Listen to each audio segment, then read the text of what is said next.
सुंदर तंदिमुखं भुजगेन्द्र सुध परतापरणं गजनील गजेन्द्र गणाधिपतिं प्रणतोऽस्मि विनायक हस्तिमुखं सुरसुर गणपति सुंदर केश ऋषि ऋषि गणपति यज्ञ समान भव भव गणपति पद्म शरीर जय जय गणपति दिव्य नमस्ते गजमुख वक्त्रं गिरिजापुत्र गणगुणमित्रं गणपतिमिष प्रियं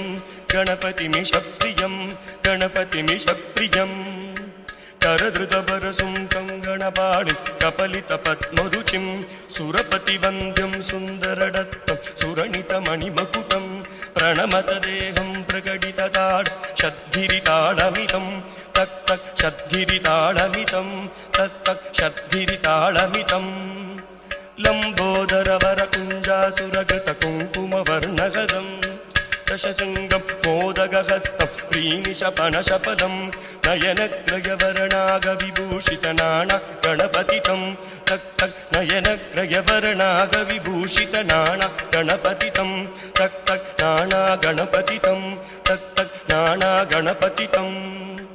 धवलित जलपरत पलित चन्द्रं मणि तिरण विभूषित खड्गं तनु तनु विषहर शूलकपाल हर हर शिव शिव गणपतिमभयम् घट तट विकलित मत जल जलदि